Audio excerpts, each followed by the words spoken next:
Hello friends, good evening. और मेरा नाम योगेंद्र प्रसाद है और मैं आज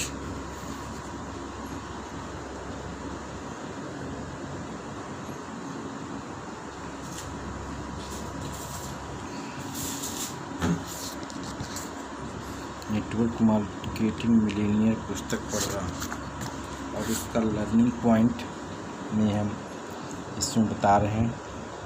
तो जैसे इसमें बताया गया है नेटवर्क मार्केटिंग की दुनिया, तो इसमें बताया गया है कि मदर टेरेसा का स्टेटमेंट है कि उन्होंने बताया कि मैं वह सब कुछ कर सकती हूँ जो आप नहीं कर सकते और आप वह सब कुछ कर सकते हैं जो मैं नहीं कर सकती, लेकिन हम दोनों मिलकर महान चीज़ें कर सकते हैं।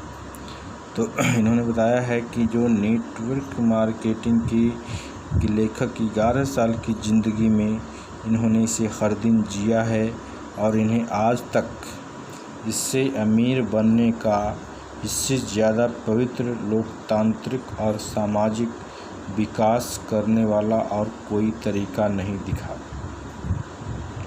इसमें बताया कि संयोगवश इंडस्ट्री के बाहर के लोगों के इसके बारे में बहुत से विचार हैं, पर जो लोग इस इंडस्ट्री में हैं उस बिजनेस को दिल में और सच्चाई से प्यार करते हैं। इन्होंने देखा है कि इस इंडस्ट्री के लोग खुश रहते हैं, सकारात्मक, आशावादी, विकासोन्मुख, कठिन परिश्रम करने वाले और दूसरों की मदद करने के लिए तैयार रहने वाले हैं। इस बिजनेस का सबसे बड़ा गुण है इसका आधारभूत सिद्धांत कि आप अपने साथी सहकर्मियों की मदद किए बिना इस बिजनेस को बड़ा नहीं बना सकते।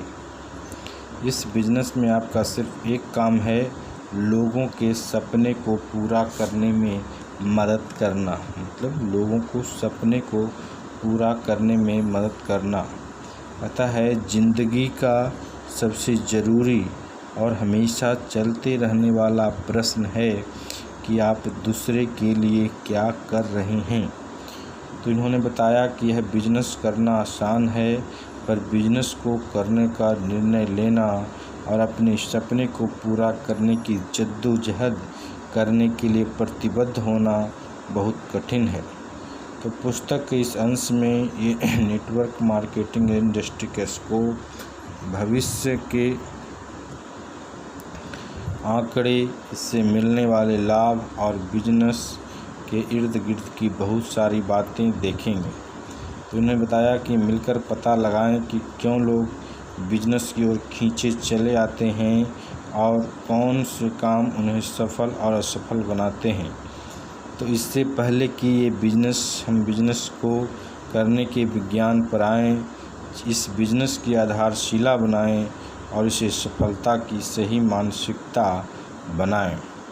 तो कहता है कि नेटवर्क मार्केटिंग इंडस्ट्री को विभिन्न एजेंसियां और विभिन्न लोग डायरेक्ट सेलिंग, व्यक्तिगत फ्रेंचाइजी या कंज्यूमर डिस्ट्रीब्यूशन सिस्टम भी कहते हैं। इस प्रणाली में उत्पादों या सेवाओं का डिस्ट्रीब्यूशन उपभोक्ताओं के नेटवर्क के जरिए होता है। इसमें जब उपभोक्ता उत्पाद का इस्तेमाल कर संतुष्ट हो जाता है तो वह अन्य लोगों को भी इसे प्रयोग करने की सलाह देता है। कुछ लोग इसे सीरियस बिजनेस के रूप में लेकर डिस्ट्रीब्यूटरशिप बनकर काम करना शुरू कर देते हैं, जबकि दूसरे लोग उपभोक्ता ही बने रहते हैं। तो जो इस नेटवर्क मार्केटिंग का इतिहास, तो इसमें है कि नेटवर्क मार्केटिंग और डायरेक्ट सेलिंग बिजनेस अमेरिका में करीब 1930 में शुरू हुआ और अपने विभिन्न गुणों और लाभों के कारण धीरे धीरे सारे संसार में फैल गया। फिक्की ने 5 दिसंबर 2017 को ease of doing business in India नामक एक रिपोर्ट पेश की, जिसमें बताया गया कि विश्व भर में डायरेक्ट सेलिंग इंडस्ट्री ने वर्ष 2016 में 356 करोड़ अमेरिकी डॉलर का कारोबार किया है और पूरे विश्व में करीब 10.7 करोड़ डायरेक्ट किताबों का विक्रेताओं को पार्ट टाइम रोजगार दिया है। दुनिया के 10 प्रमुख देश जहां डायरेक्ट सेलिंग का कारोबार सबसे ज़्यादा होता है अमेरिका, चीन, Japan, Korea, Brazil, Germany, Mexico, France, Malaysia और यूके है। दुनिया के कुल डायरेक्ट सेलिंग बिजनेस का 78% इन देशों में हुआ है और कुल बिजनेस का 93% हिस्सा ऊपर के 23 बड़े देशों में आता है। तो नेटवर्क मार्केटिंग और डायरेक्ट सेलिंग का भारतीय परिप्रेक्ष्य। भारत में डायरेक्ट सेलिंग कई सैकड़ों सालों से चल रहा है और आज भी चालू है। तो कहता है कि इनकी जानकारी के अनुसार डायरेक्ट सेलिंग नेटवर्क मार्केटिंग का आधुनिक प्रारूप है और भारत में करीब 80 के दशक के बीच में ये शुरू हुआ था। कुछ बड़े अंतर्राष्ट्रीय प्लेयर भारतीय मार्केट में 90 के दशक में आए। इंडस्ट्री धीरे धीरे बढ़ती रही, साथ में कई अवैध पिरामिड स्कीम इस बीच इंडस्ट्री का लाभ पाने के लिए मशरूम की तरह उभरती गई, जिससे इंडस्ट्री का नाम खराब हुआ। तो कहता है कि कुछ सालों में बहुत सी इंडस्ट्री बॉडी, सरकारी एजेंसियों ने मिलकर एक सकारात्मक माहौल पैदा करने की और एक मजबूत रेगुलेटरी फ्रेमवर्क बनाने की कोशिश की ताकि इस भारत में इस इंडस्ट्री को अपार वृद्धि मिले। फिक्की इस संदर्भ में महत्वपूर्ण भूमिका निभा रहा है और इस इंडस्ट्री से संबंधित कई रिपोर्ट फिक्की के वेबसाइट पर उपलब्ध है। सरकार ने वर्ष 2016 में डायरेक्ट सेलिंग को लेकर गाइडलाइन जारी किया, तब से इंडस्ट्री को काफ़ी फ़ायदा हुआ है। फिक्की और KPMG के हाल फिलहाल की रिपोर्ट से पता चलता है कि डायरेक्ट सेलिंग में रिटेल वर्ष 2025 तक करीब 64,500 करोड़ रुपए तक पहुंच जाएगी। इसमें करीब 1.8 करोड़ भारतीयों को स्वरोजगार मिलेगा, जिनमें 60% महिलाएं होंगी। आज भारत में नेटवर्क मार्केटिंग इंडस्ट्री का स्वर्णिम युग अभी शुरू हुआ है और इसमें सभी लोगों के लिए काफ़ी अवसर है। कहता है कि नेटवर्क मार्केटिंग बिजनेस आपको क्या दे सकता है। तो लोग इस बिजनेस में, नेटवर्क मार्केटिंग बिजनेस में बहुत कारणों से आते हैं। आपका चाहे जो भी कारण हो, अगर आप इस बिजनेस को सफलतापूर्वक सही आधारशिला और सिस्टम के साथ बना लेते हैं तो एक साथ कई सारे लाभ पा सकते हैं, जैसे अतिरिक्त आय एवं आय का दूसरा स्रोत, वित्तीय आज़ादी, अमीर होना, परिवार को आने वाली पीढ़ियों के लिए सुरक्षा, अपना बॉस स्वयं होना, कम जोखिम और कम लागत वाला बिजनेस, अपने सपनों का मकान और बंगला बनाना, आलीशान अंतर्राष्ट्रीय छुट्टियां, पब्लिक स्पीकिंग और स्टेज में मौजूदगी के अवसर, आलीशान कारों को खरीदना, नाम और पहचान, प्रतिष्ठित व्यक्ति बनाना, अपनी पसंद की लाइफ स्टाइल, आपका अपना व्यक्तिगत विकास और व्यक्तित्व में निखार, एक अच्छे समाज और देश की बेहतरी के लिए काम करना, जल्दी रिटायरमेंट, सेवानिवृत्ति, परिवार के साथ बहुमूल्य समय बिताना, अपने शौक़ को पूरा कर पाने की स्वतंत्रता और लचीलापन, नए लोगों से मिलना, नया सामाजिक सर्कल विकसित करना, दूसरों की मदद करना। तो इस इंडस्ट्री के अद्वितीय विशेषताएं, इस इंडस्ट्री की कुछ प्रमुख विशेषताएं हैं जो लोगों को आसान और आकर्षक लगती हैं। फलतः वह नेटवर्क मार्केटिंग बिजनेस को शुरू करते हैं। कम प्रवेश लागत, कम एंट्री कॉस्ट। यह बिजनेस कुछ उत्पादों और कुछ सेवाओं को खरीदकर शुरू किया जा सकता है जो हम सामान्यतः कहीं और से खरीदते हैं। आप यह बिजनेस एक उपभोक्ता बनकर भी शुरू कर सकते हैं।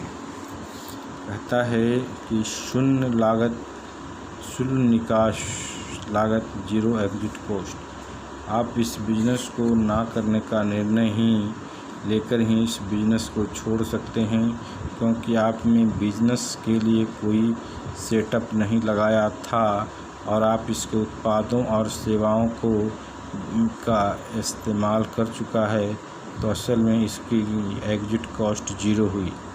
व्यापार स्थापित करने का शून्य खर्चा, ज़ीरो सेटअप कॉस्ट। इस बिज़नेस को करने के लिए आपको कोई ऑफिस स्टाफ, कार्यशैली या किसी अन्य फिक्स्ड कॉस्ट की ज़रूरत नहीं होती है। परंपरागत बिजनेस वाली कोई परेशानी नहीं, उधार पेमेंट, पैसे काउंटिंग, बैग लिमिट, जगह का किराया, स्टाफ के मुद्दे, कर्मशील पूंजी, आपकी सुविधा के अनुसार काम करने के घंटे।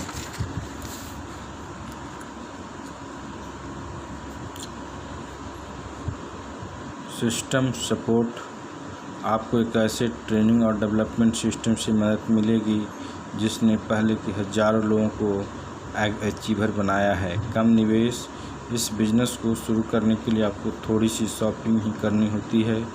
ऐसे साथी मिलेंगे जो आपकी सफलता के लिए आपकी पूरी मदद करेंगे। सारा परिवार मिलकर यह बिज़नेस कर सकता है। अपने मौजूदा प्रोफेशनल या नौकरी को छोड़ने की ज़रूरत नहीं है। निष्क्रिय आय, पैसिव इनकम बनाने की संभावना, तो इनकी जानकारी के अनुसार एक साधारण व्यक्ति नेटवर्क मार्केटिंग बिजनेस से आसानी से बहुत अच्छे से कमा सकता है। लोग पहले से सफल हैं, उससे जानकारी और ट्रेनिंग मिलना, ज़िंदगी बदलने वाली शिक्षा जिससे आप एक अलग व्यक्ति बनते हैं। हर किसी के लिए समान अवसर, यहाँ कोई भी व्यक्ति सफल हो सकता है, चाहे वे किसी आयु, शिक्षा, लिंग, स्थान, वित्तीय पृष्ठभूमि या धर्म से संबंध रखता हो। टैक्स लाभ, इसमें भी अन्य बिजनेस की तरह ही है। कहता है कि लोग इस बिजनेस में असफल क्यों हो जाते हैं। कहता है कि जब यह बिजनेस इतना अच्छा है और इसमें इतना सहयोग मौजूद है, तो लोग इस बिजनेस में असफल क्यों हो जाते हैं। इससे पहले मैं इस सवाल का जवाब दूं, चलिए कुछ आधारभूत बातों पर चर्चा की जाए। बिजनेस में असफल होने का आपका क्या अर्थ है। वैसे तो सफलता और असफलता की सबकी अपनी अपनी परिभाषा है, पर मोटे तौर पर असफलता वह है जिसने कई सालों तक बिजनेस में अपना सर्वोत्तम दिया, पर सब कुछ करने के बावजूद भी वो बिजनेस से लाभ नहीं ले पा रहा है। आमतौर पर प्रत्येक व्यवसाय को लाभदायक होने के लिए कुछ साल लगते हैं, और यहाँ तक कि एक उद्योग में प्रत्येक बिजनेस करने वाले को लाभ कमाने के लिए अलग समय लगता है।